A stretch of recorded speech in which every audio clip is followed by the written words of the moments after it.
안녕하세요. 오늘은 지금 루이비통 고리입니다. 손잡이 고리. 손잡이 고리인데 이렇게 이제 오래 사용을 하다 보니까 끊어졌어요. 끊어져서 이걸 다시 리폼을 하는데요.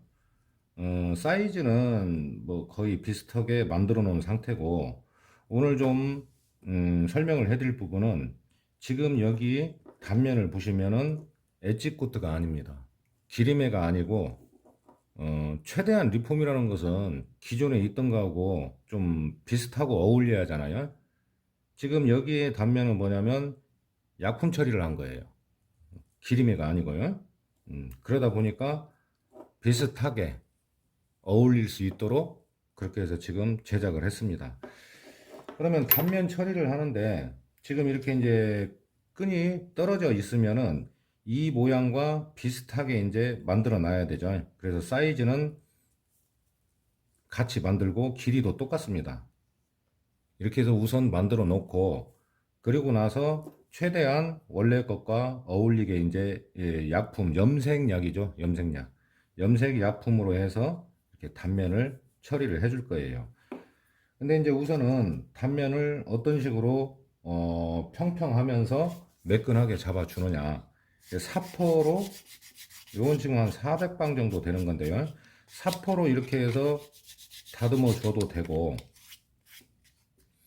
400방으로 한 다음에 그 다음에 한 800방 정도 고운 사포로 해서 다듬어 주면은 단면이 깨끗합니다. 근데 이제 이럴 때는 이런 미니 드릴을 사용을 해서 단면을 잡아주면은 힘도 덜 들고 좀 편한 건 있어요. 지금 여기 보면은 포풀이 아주 작게 남아 있을 수도 있잖아요. 그리고 여기는 기리미를 바르지 않기 때문에 최대한 단면이 가급적이면 매끈한 게 좋습니다.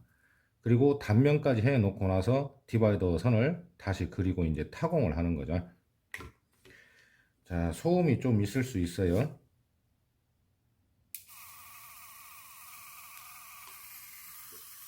이렇게 해서 단면을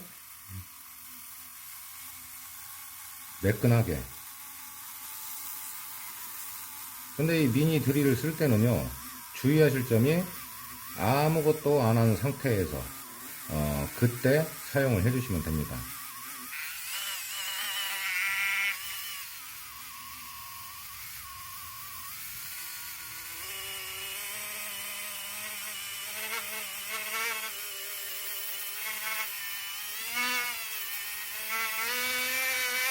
잠깐만요. 드릴이 가을을 타는지 그냥 왔다 갔다 하네요. 그럼 사포로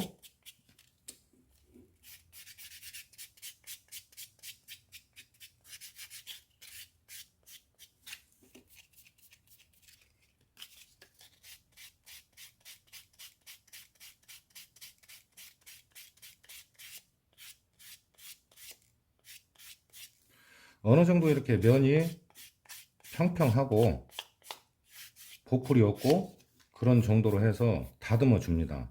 다듬어 주고요. 그리고 이제 슬리커를 써주는데 슬리커는 이 정도면 너무 깨끗해요. 한 요 정도는 돼야 그래도 일 좀 했다. 그런 소리를 들을 수가 있습니다.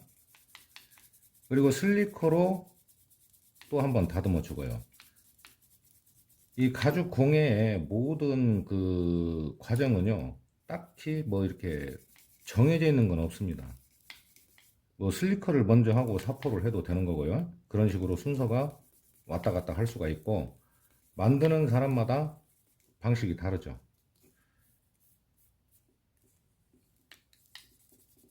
자, 그러면 이제 이렇게 단면을 다듬어 줬으면은 일반적으로는 키리미를 바르죠. 뭐 이런 약칠기를 사용하든가 아니면 이런 송곳을 이용하시는 분도 있고, 저는 이제 주로 이쑤시개를 쓰는데요. 오늘은 기리매가 아닌 약품으로 하기 때문에 이 면봉으로 한번 발라보겠습니다.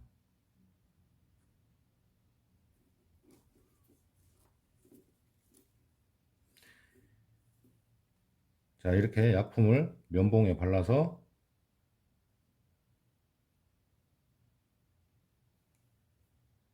앞쪽에 넘치지 않게요.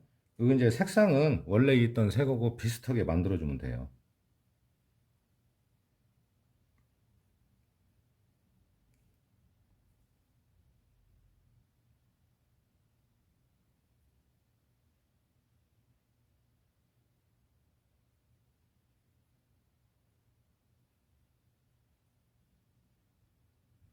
면봉으로 약간, 면봉으로 바르게 되면은 약품은 많이 묻지 않고 약간의 힘을 줄 수가 있기 때문에 이렇게 약품으로 단면을 처리를 해줄 때는 저는 주로 면봉을 사용을 합니다.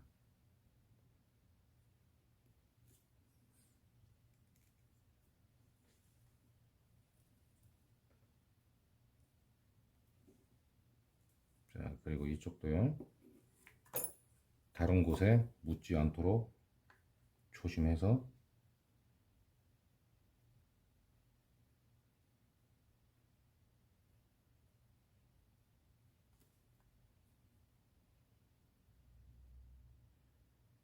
공예를 이제 많은 방법이나 영상들이 올라와 있는데요.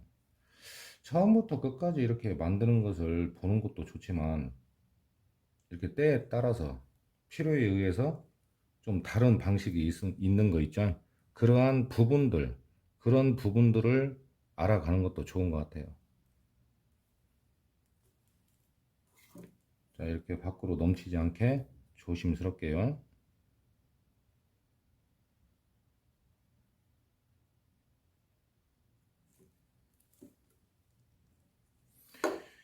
이쪽은 조금 있다 하고요. 우선 면봉으로 이렇게 약품으로 해서 발랐습니다. 지금 이제 원래 있던 끈 자체가 약품을 썼기 때문에 좀 비슷하게 하기 위해서 그런 거예요.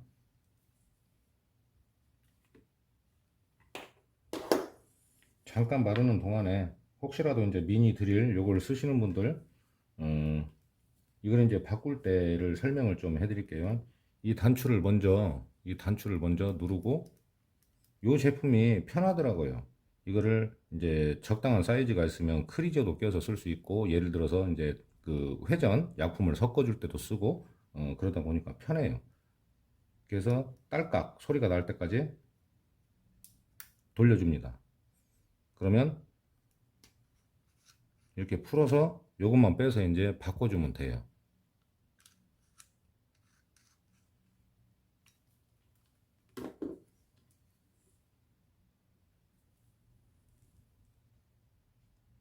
이쪽은 좀 덜 말랐고요.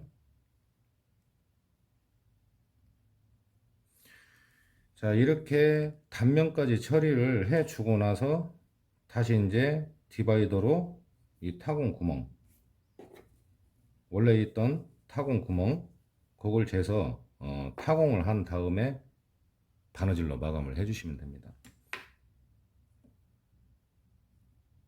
자, 이제 좀 건조가 됐으니까요. 슬리커로 다듬어 볼게요.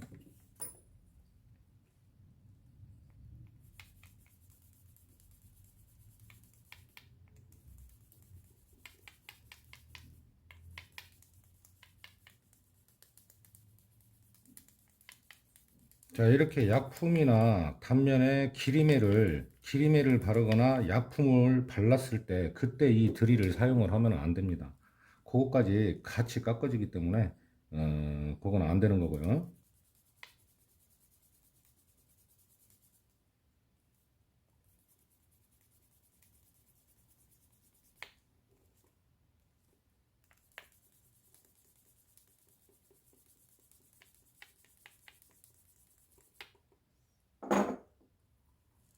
자, 조금 더 이제 작업을 해 줘야 되는데요. 우선 이렇게 보시면 색감도 비슷하고 좀 자연스럽고요.